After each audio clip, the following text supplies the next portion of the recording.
you very much, Dr. Glassman and Lowell, and it's very exciting for me to be, even despite the fact that it's on Zoom, it's a new experience for me to speak in this forum and certainly to become acquainted with root and branches.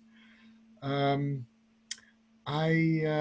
open up my, I guess, talk or presentation with the choice of the topic. I often, coming from this field, and perhaps we all ask ourselves at different points in our lives, is there what is the thread, the nature of the thread that connects us from our past to our present, what we do? I've also been very fascinated with the ideas that that we are born, when we are born in this world, we are already born into an existing story. And we all have our stories, and we all have the families that we're born into, and the nation we're born into. But I'm going to focus a little bit more on the subjective stories. I'll just briefly introduce, add some information. I was born in New York, in Brooklyn, to parents who were from Czechoslovakia. They were Holocaust survivors, from Hasidic families. We did not grow up Hasidic, but the music was I was very connected to that. And I moved to Israel about 40 years ago. I'm married, have 5 kids. I feel very privileged that that became part of my life and life story. And it very much was informed, the move coming from my background. But what I do presently is, Dr. Glassman mentioned about conflict resolution. I work with the courts here. One of the things I do is I'm working divorce mediation, and with high conflict post-divorce or pre-divorced parents who have children. And because of the nature of their dynamics, they have difficulty making decisions regarding the welfare of the child. And the courts are very overwhelmed by this, and an expertise was developed from that need to mediate between parents. So that's my present work, and I'm going to connect it because sometimes these cases can be difficult, and I say, how did I get here? How am I doing these? But so the following, I grew up, as I said, in Brooklyn, and I grew up with my father. As a young boy, used to wake me up with his tefillin every day, and he would say what I recall as a brief prayer. Prayers. I would get up, and he would wind up his tefillin, and he would have a ritual. Every day he would walk out a little small room, and he would walk to one end of the room every day, and he would approach a frame, a picture in a frame that he hung up. And in the frame was a picture of a little girl. And he would go to this picture, and he would give a kiss to this little girl in a sled. And I would watch this, and I sensed it was not comfortable for me to ask him who this girl was. And I assumed it was just from that other world, which was untouchable, unbridgeable. But he had me watch this till I was about 14, when we moved, and he passed away when I was 15. And after he passed away, I found photographs of an entire family he had. He actually had a few kids. It was not an uncommon story for for survivors to have had children, rebuilt second families. And at that time, they didn't really speak. Many families spoke about it. Some families, many did not. The family I came from did not really talk about this. But I was left with this kind of image of my father uh, wanting to me to observe this other world, this relationship to this girl, without words, without saying who she was. Now, years, of course, after he passed away, I found out he had another family, and uh, I found other photographs, and I started collecting these other photos. I found two photographs of his children, but I was always left very strongly imprinted by the image of him approaching this picture and the ritual of him having some kind of grief. I don't know what it was. I guess he didn't have a chance to really, you know, separate or mourn but my father was a very beautiful singer. He sang, he had a beautiful voice, and uh, he sang nigunim. And he didn't speak very much to me about his past life, but he sang. And the singing was very, very strong. It's very in me, and accompanied me. Music has accompanied me much in my life. And so after he passed away, just very quickly, I'll say I became a ben bayit, which in Hebrew means um, I kind of adopted another family, my friend's family. I was very connected to my friend's family, who were American born, a very interesting family. The father was an off-Broadway actor. They were artists. The mother was a psychologist. And their discussion was very, very interesting. They spoke about their childhood and about the internal world. And it was a real introduction to me to see how they were able to manifest by paintings or by discussion the inner world. And for me, who came from this family who didn't speak, it was eye-opening that there was one can access and give representation to the inner dimensions of one's world. And so I got very interested in the whole field of psychology and expressive arts. When I moved to Israel in 1983, I taught music therapy as a beginning job at a college. And then I started working in the field of expressive therapies. Without going too deeply into what that is exactly, I paralleled a process of understanding how to use one's imagination to enhance the dialogue of situations in one's life that may have been not completed. In my case, my father passed away. He had this experience with another family. There were so many questions that I would have liked to have asked him. And I devoted a kind of a work at the time, after I kind of learned tools of how to engage in imaginary dialogue, much like story writing and writers, an imaginary dialogue with him already after I had kids. I have here, I'll just show you, this was the photograph of his daughter, one of his kids, in my room. That was when and he would approach this little girl, every day, and he would have this parting ritual with her. I later found another photo of either another girl or, it then dawned on me, these were half sisters. They they were not present and not present.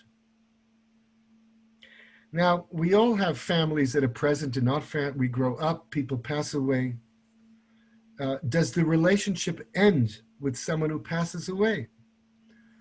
Uh, these are rhetorical questions that I would like to just invite the audience, because everyone has the experience as we grow older, and we're blessed with growing older, to go through the life cycle and deal with people who have passed away.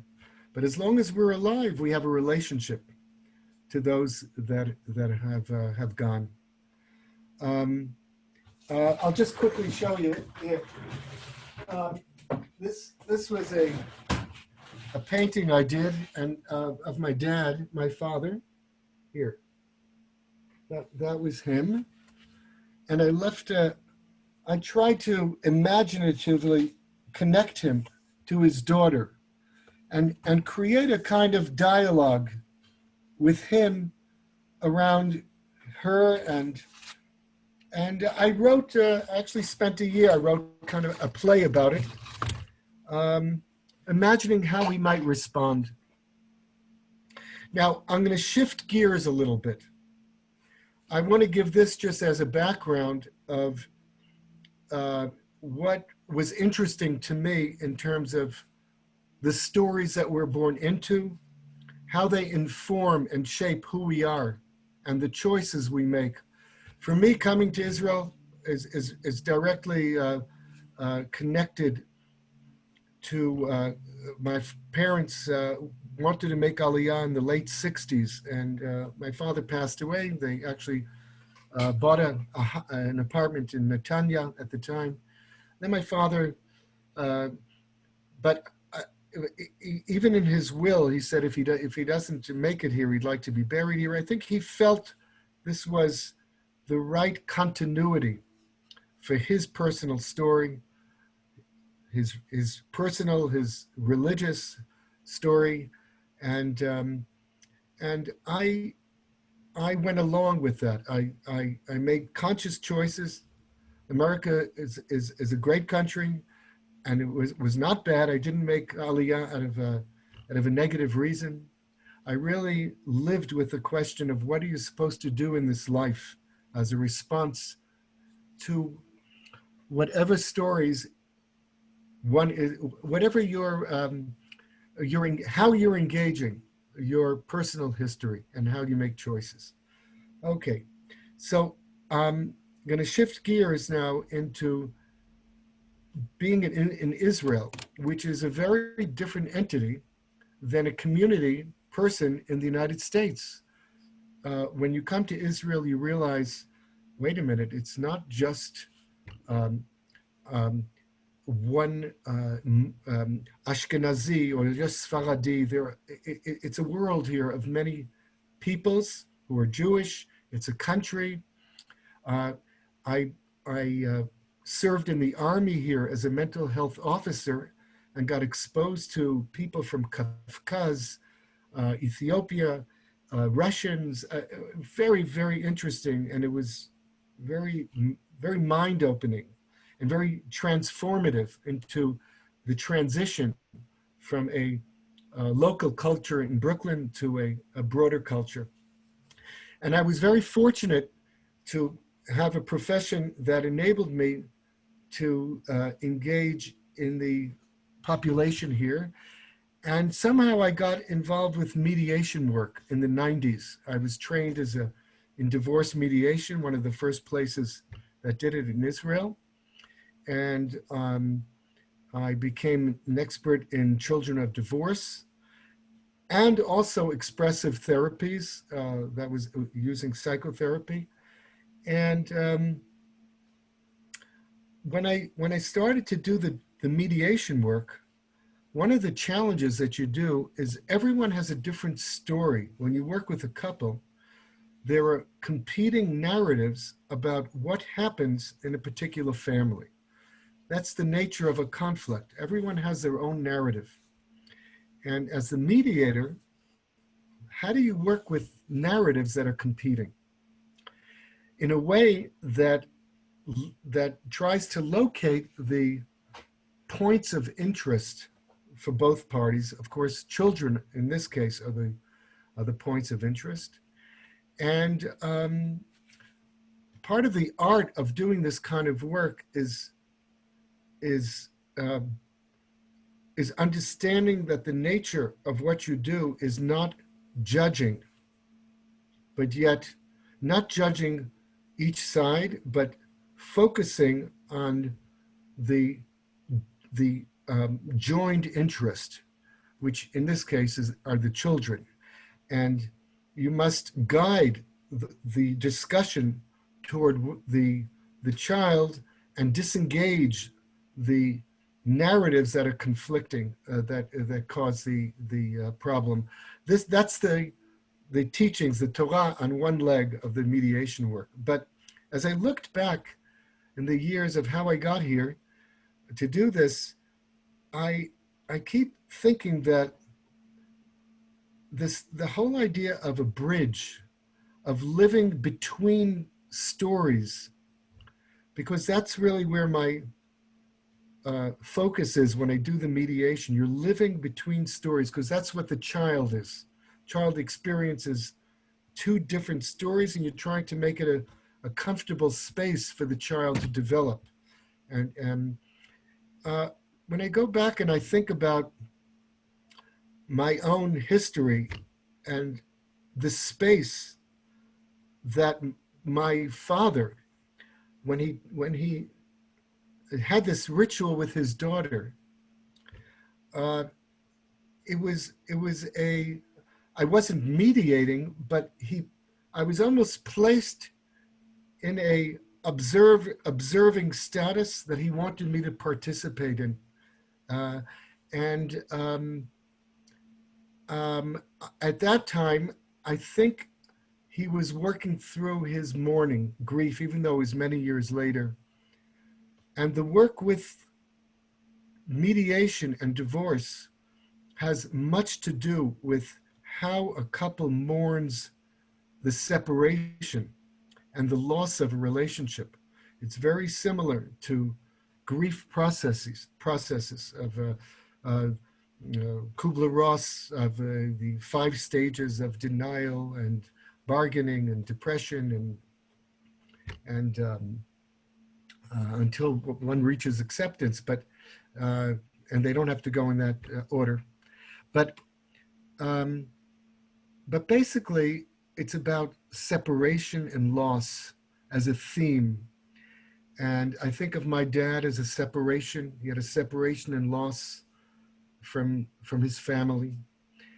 And I think of my function coming into the world after that, experiencing, I should say my mother also was from Czechoslovakia and also had her losses.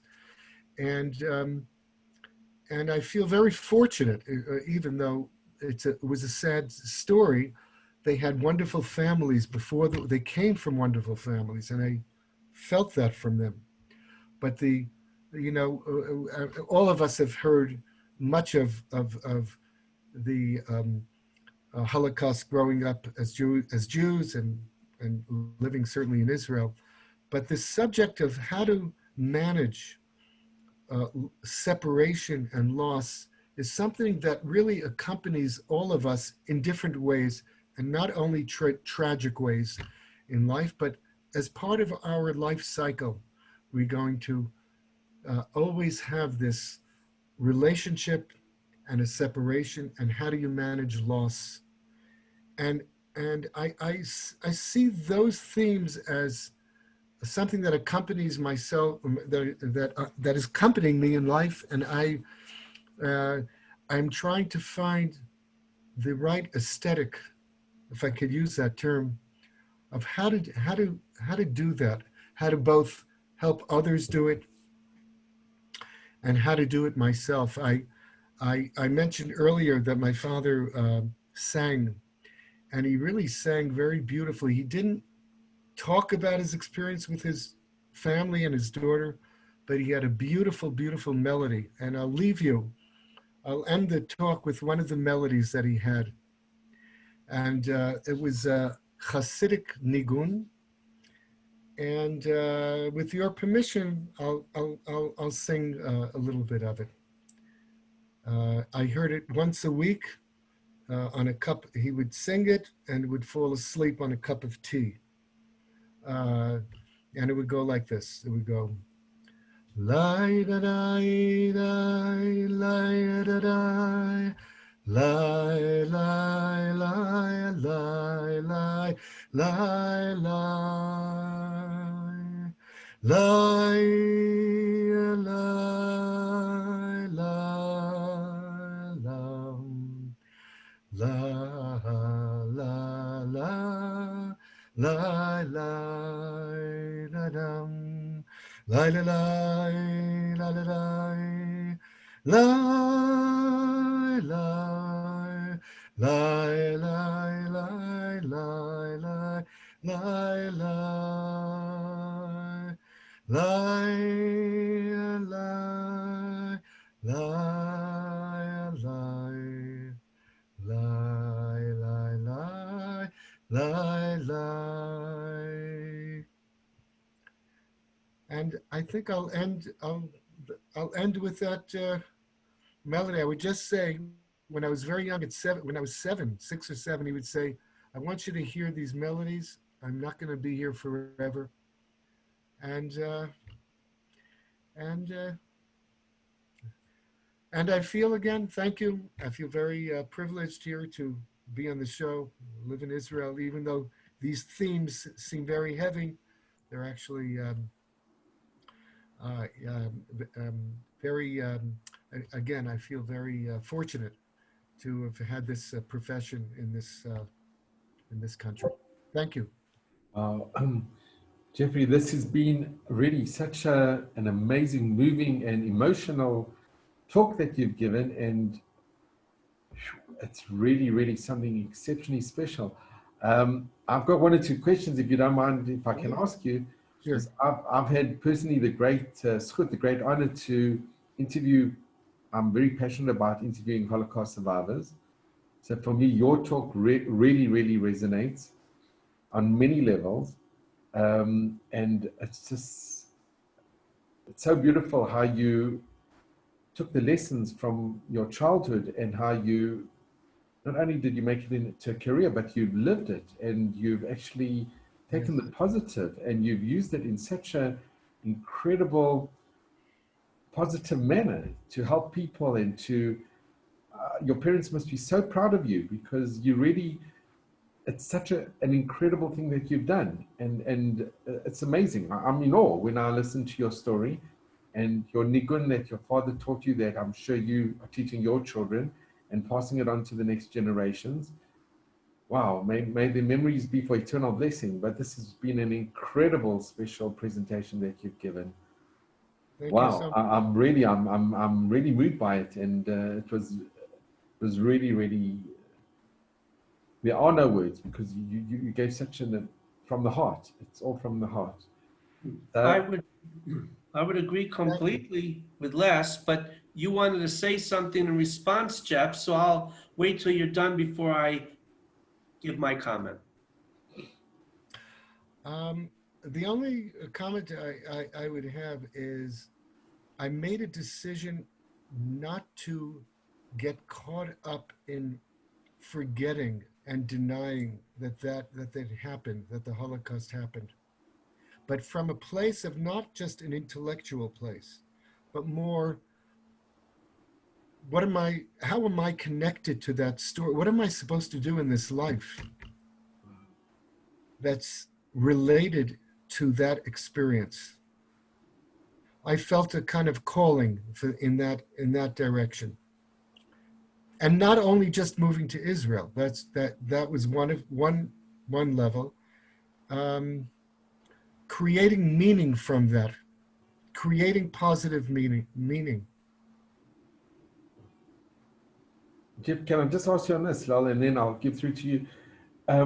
Did you have a desire to ask your parents about their history, or was it a subject that you know that you couldn't have approached because it would have hurt them, or it was something that was, in a way, you just felt uncomfortable approaching because you know it would upset your parents and rather not go there, or were your parents open to you asking?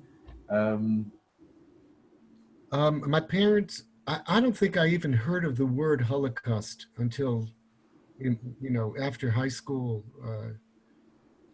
I mean, there was always a feeling there, and I knew there was a war, and my mother would have these, for the yurt sites, like so many candles, and there's a lot of feeling, but they did not want to talk about it. They were incredible people. They were they were functioned well, but there was no personal talk about this, which I won't go into as a psychologist, a psychotherapist. But there's a lot to say about that.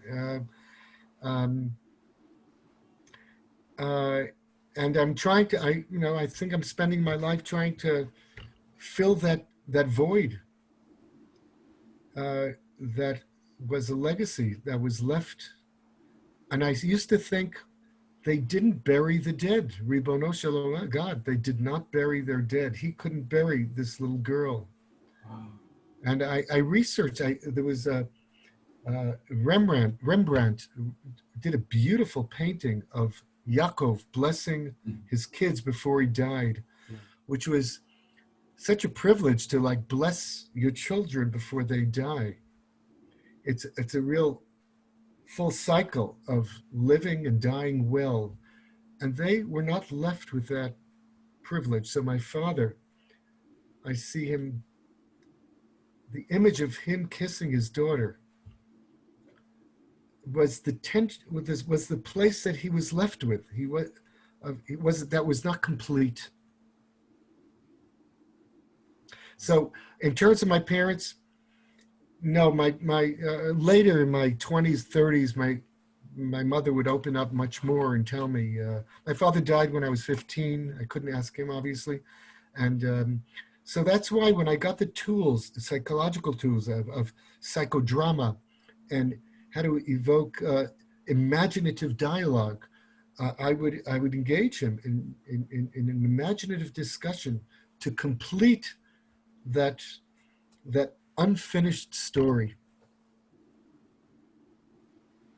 and Jeff, can I ask you, did your parents, were a lot of their friends also Holocaust survivors? Did they mix in circles where, because you Yes, they find that were. a lot of families, they gravitated towards other people that were in similar situations. And They definitely have all of my family, my close family were, but I had cousins who lived who were American born. But my mom had American friends too. Uh, she was very creative. She was a she made her a dressmaker. She made clothing, and she was very creative. Um, and but yeah, I often feel like I have no contact with that culture. Wow, I grew up with them. We're, you know, occasionally here. I'm in Israel now 40 years. So some of my neighbors were survivors and coming from that area. So it was kind of, I did have some contact over the years, um, uh, but yeah, so many of their friends and circles were survivors, but some were not as well.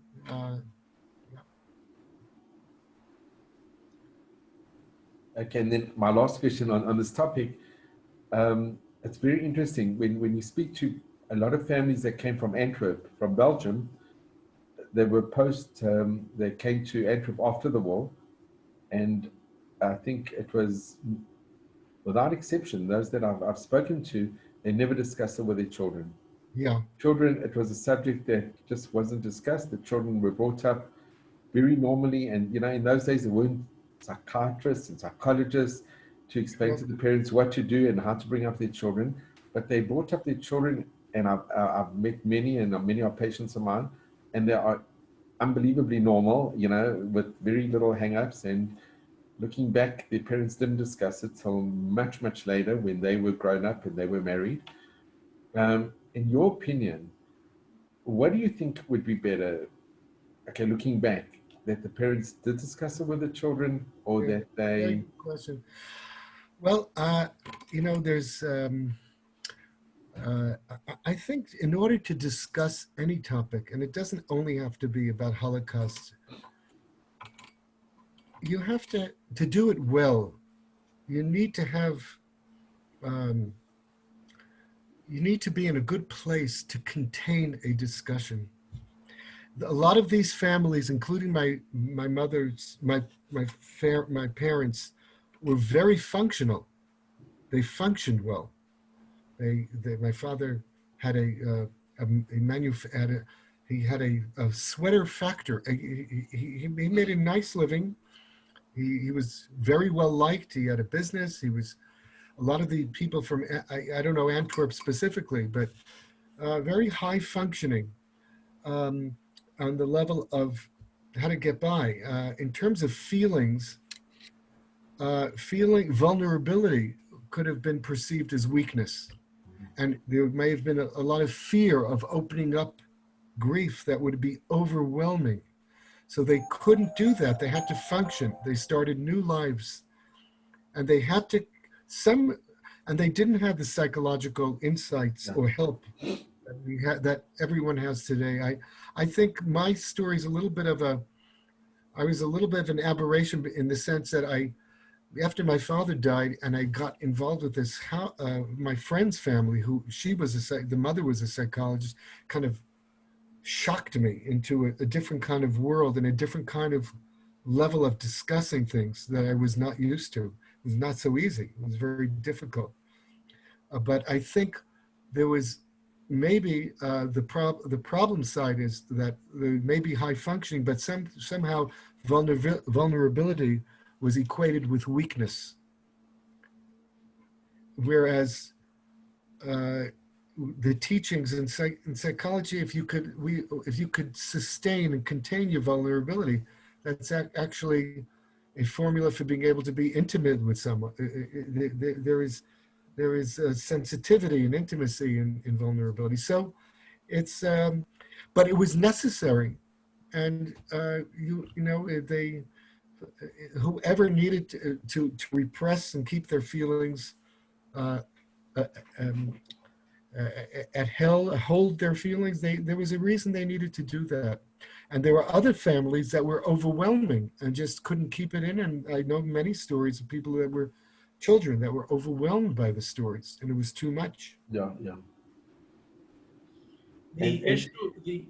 Jeff, the issue of vulnerability is a critical one for Jews. The idea that if I express vulnerability, especially if I'm living in a Gentile host society and I'm not useful to my host society, that may have terrible consequences. I know a man who was a journalist and he had to escape Austria in the Anschluss in 1938 with his wife and children. They were from very upper middle class, aristocratic Jewish families that had come 100 years earlier to Vienna. He was a captain in the cavalry in World War I. And I asked him, he was an economic journalist, went all over Europe, and I said, did you have any idea, of course it's easy to be a Monday morning quarterback, what was coming with the Nazis? And I'll never forget what he told me. He said, we thought they would need us.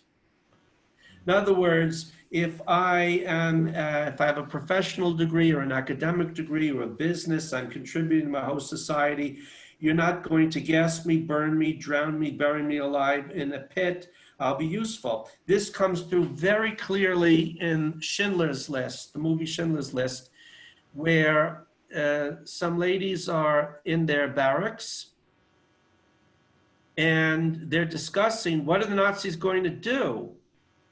And one lady says to the other lady, well, I've been, some rumors got around, they want to murder us all. And the first lady says to the second lady, oh, but we'll be useful to them. And this is a very dangerous line of thinking. which is, well, will be useful, where it becomes critical for Jews and Israelis or anyone to understand what do people believe and to what extent will they act on their beliefs, so that Jews could find out, yes, we were useful in the Lodz ghetto making uniforms for the Germans, and we were useful for the SS in Auschwitz making soap and lampshades. So this, I found, talking to Jews and Israelis, is a real problem, especially for what we would call neurotypicals, which is reality is what I want it to be. When you're dealing with people in the Gentile world, for example, who will act on their beliefs, and those beliefs may be genocidal, not understanding those beliefs can have terrible consequences. So the one thing I've seen as a survival mechanism in the Jewish world is a staggering amount of pretending, lying, and make-believe, which is, I may be on a train to Treblinka. Maybe we're always on the train to Treblinka. All I know is Brent steht Brent. So to dope myself up for a few more hours until I'm gas burned or shot, I'm going to pretend to myself, they don't really mean it. They don't really want to do it. That's just conspiracy theory. This is maybe some way of dulling the pain before you get off the trains at Treblinka and go to your deaths, but it's not very good for long-term survival. And I've read stories of people who came to, in Hungary, at the very end of the war, when the Horthy government was bad, but it wasn't as bad as the Nazi Hungarian government that followed. We come to Jewish village and say, even Gentiles, you have to escape immediately. You have to go. You have to leave your villages, run over the border to Romania, run up in the mountains. They're gonna murder you. And the Jews in the villages says, what? That's a conspiracy theory. You crazy? They're not going to really do that. And they didn't go. So the issue of telling stories, not telling stories, vulnerability, maybe vulnerability is dangerous, is a real issue.